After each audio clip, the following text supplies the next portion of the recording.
selama-lamanya. Firman Tuhan ya tetap menjadi pegangan hidup orang-orang percaya, orang-orang yang beriman sepanjang masa. Baik masa pada waktu yang lalu, pada waktu masa Alkitab ditulis, maupun waktu atau masa saat ini, maupun waktu masa yang akan datang. Firman Tuhan tetap menjadi pegangan. Saudara-saudaraku yang dikasihi oleh Tuhan, di tengah-tengah dunia ini, ya, di tengah-tengah dunia yang ada saat-saat ini, yang ada adalah satu keadaan yang sangat tidak menentu. Semua serba tidak menentu. Perubahan demi perubahan selalu datang silih berganti. Saudaraku, tidak sedikit orang-orang yang pada awalnya merasa aman, tetapi dengan datangnya COVID-19 ini mengalami perubahan yang luar biasa. Banyak orang-orang kaya yang memiliki perusahaan, yang memiliki pabrik, mereka terancam gulung tikar, terancam bangkrut. Sebab apa? Sebab yang terjadi tidak pernah diperkirakan sebelumnya. Jadi memang di dunia ini tidak ada yang menentu.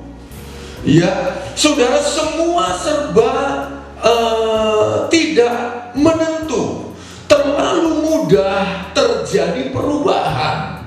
Nah, saudaraku yang dikasihi oleh Tuhan, di tengah-tengah segala macam perubahan demi perubahan yang selalu datang silih berganti ini, lalu muncullah satu pertanyaan: siapakah yang sepenuhnya sebenarnya dapat kita andalkan?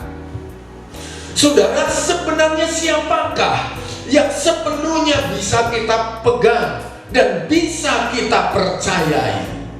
Saudara, sebab dalam hidup kita pun segala sesuatu yang kita jalani di tengah-tengah dunia ini semuanya serba tidak menentu. Tetapi firman Allah datang pada kita dalam Yeremia 17 ayat 7 bahwa diberkatilah orang yang mengandalkan Tuhan. Saya menyimpulkan dari ayat ini bahwa Tuhan patut kita andalkan sehingga kita tetap menjadi orang-orang yang diberkati oleh Tuhan.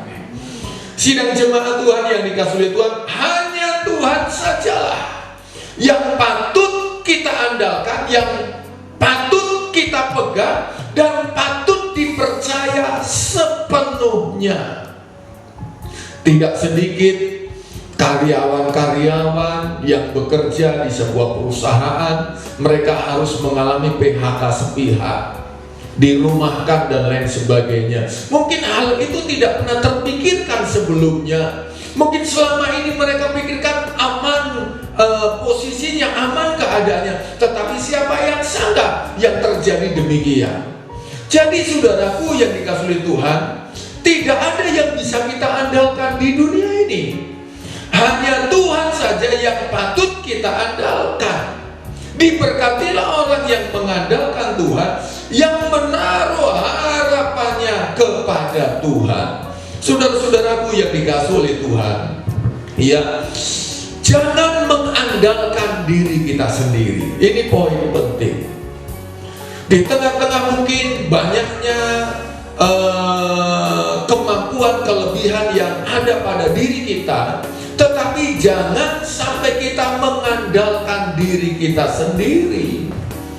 Dalam ayat yang kelima di sini dikatakan, beginilah firman Tuhan, terkutuklah orang yang mengandalkan manusia. Kadang kita manusia itu dengan keadaan kita yang ada saat-saat ini, dalam keadaan yang baik, kita merasa hebat, kita tidak mungkin jatuh, kita tetap akan kuat. Itulah manusia. Tetapi jangan andalkan manusia. Terkutuklah orang yang mengandalkan manusia, siapapun dia. Jangan mengandalkan manusia. Yang kedua, jangan mengandalkan kekuatannya sendiri. Yang mengandalkan kekuatannya sendiri dan yang hatinya menjauh daripada Tuhan. Jemaat Tuhan sekalian yang dikasihi oleh Tuhan, saya sering ingatkan kepada jemaat bahwa keadaan yang ada saat ini mungkin belum seberapa dibanding nanti mungkin keadaan kesusahan yang nanti masih akan terjadi di muka bumi ini menjelang hari kedatangan Tuhan kali yang kedua.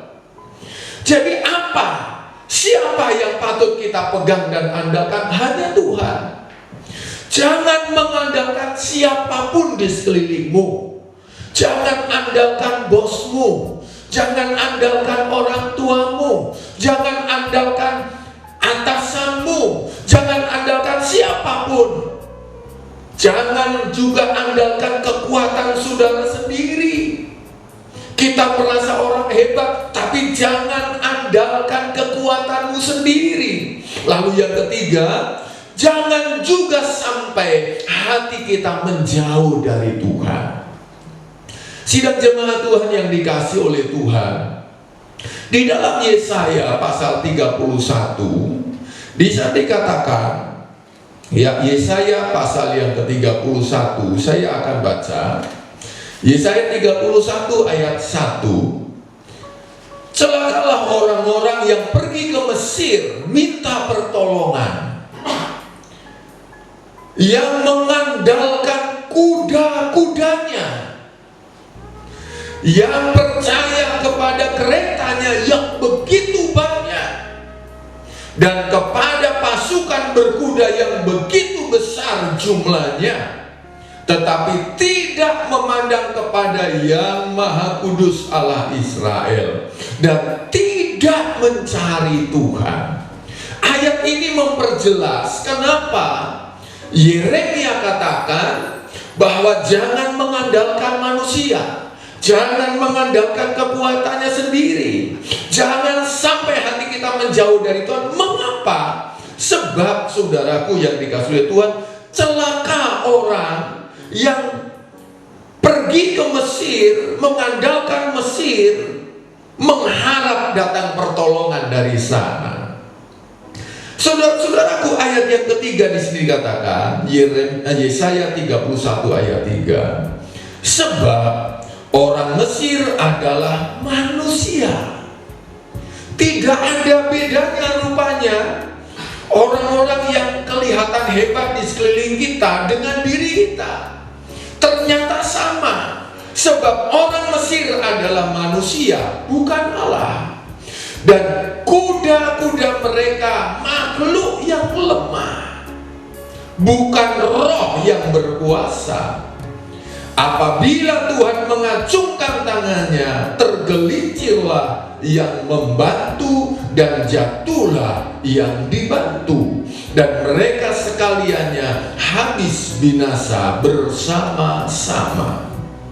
Sekali lagi, saudara, di tengah-tengah dunia yang pasti kita tidak tahu akan menuju kemana ini keadaan dunia ini, tetapi firman Allah menuliskan bahwa akhir zaman kehidupan manusia yang ada di tengah-tengah dunia ini akan semakin sukar. Keadaan beberapa bulan terakhir ini hanya pendahuluan masa sukar, belum apa-apanya. Kita tidak bisa tahu secara persis jenis kesukaran-kesukaran yang seperti apa yang masih akan melanda dunia ini. Hanya satu saja yang kita bisa pegang, bahwa Tuhanlah yang patut kita andalkan. Saudara, Tuhan patut diandalkan bahkan di masa-masa sulit dan sukar sekalipun. Saya ulang sekali lagi, Tuhan patut diandalkan, patut kita andalkan, bisa diandalkan di masa-masa sukar, sulit sekalipun. Katakan amin. Saya akan baca sebentar dalam 1 Raja-Raja 17.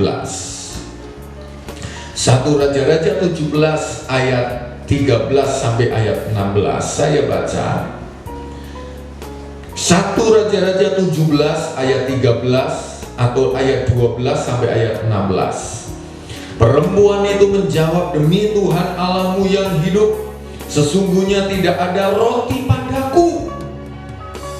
Janda yang didatangi Elia, tidak ada roti padanya sedikit pun. Janda ini katakan, kecuali segenggam tepung dalam tempayan dan sedikit minyak dalam buli-buli. Hanya ini yang dipunyai oleh janda ini. Kekeringan yang berkepanjangan menimbulkan kemiskinan yang luar biasa. Saudara-saudara, ladang-ladang tidak bisa menghasilkan, pertanian tidak berjalan. Kenapa? Karena masa kekeringan terjadi begitu dahsyat dan begitu hebat. Lalu selanjutnya katakan, dan sekarang aku sedang mengumpulkan 2-3 potong kayu api. Kemudian aku mau pulang dan mengolahnya bagiku dan bagi anakku. Dan setelah kami memakannya, maka kami akan mati. Apa yang ada dalam hati benak pikiran janda ini? Hidup tanpa harapan. Ya, setelah kami masak ini dan kami memakannya, maka kami akan mati. Tidak ada harapan. Di tengah-tengah kesukaran yang begitu dahsyat, tidak ada lagi makanan, tidak ada lagi tempat untuk dia minta tolong, minta bantuan. Ini janda ini. Sehingga yang ada dalam benak hati pikirannya, setelah kami memakan apa yang ada ini, maka kami akan mati.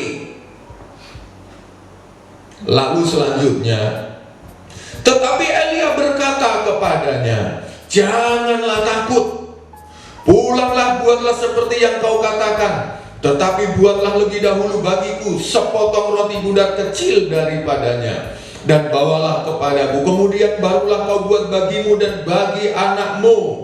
Lalu ayat 14. Sebab beginilah firman Tuhan Allah Israel. Perhatikan, ada Tuhan di sana, ada firman di sana yang datang kepada khusus ibu janda itu. Katakan amin. Apa firman yang datang kepada ibu janda itu? Tepung dalam tempayan itu tidak akan habis, dan minyak dalam buli-buli itu pun tidak akan berkurang, sampai pada waktu Tuhan memberi hujan ke atas muka bumi. Mungkin muncul dalam hati pikiran ibu janda ini, bagaimana mungkin hal itu terjadi? Saudara, sama seperti Maria berkata kepada malaikat Tuhan yang mengunjungi dia ketika malaikat memberitahukan kabar bahwa engkau akan mengandung anak laki-laki. Maria katakan, bagaimana mungkin itu terjadi? Kuasa Allah tidak kurang untuk melakukan hal itu. Sidang jemaat Tuhan yang dikasihi oleh Tuhan, kalau firman Tuhan katakan tepung dalam tempayan itu tidak akan habis, minyak dalam buli-buli itu pun tidak akan berkurang, maka Tuhanlah yang akan mengerjakannya itu. Lalu ayat 15. Lalu pulanglah perempuan itu dan berbuat seperti yang dikatakan Elia. Maka perempuan itu dan dia serta anak perempuan itu mendapat makan beberapa waktu lamanya. Katakan amin. Tepung dalam tempayan itu tidak habis. Bagaimana mungkin ini terjadi? Tidak masuk di akal logika. Betul, tidak masuk di akal logika. Tapi inilah yang terjadi. Tepung dalam tempayan itu tidak habis, dan minyak dalam buli-buli itu tidak berkurang, seperti firman Tuhan yang diucapkan dengan perantaran Elia. Bukan ucapan Elia, bukan seperti ucapan Elia, tetapi seperti firman Tuhan. Elia hanya mengucapkan, hanya menyampaikan. Perhatikan jemaat, bagaimana kunci agar kita terpelihara di masa sukar, di masa yang sulit. Sekali lagi, yang pertama, bahwa Tuhan Allah kita adalah Allah yang patut kita andalkan di masa-masa sulit, sukar sekalipun.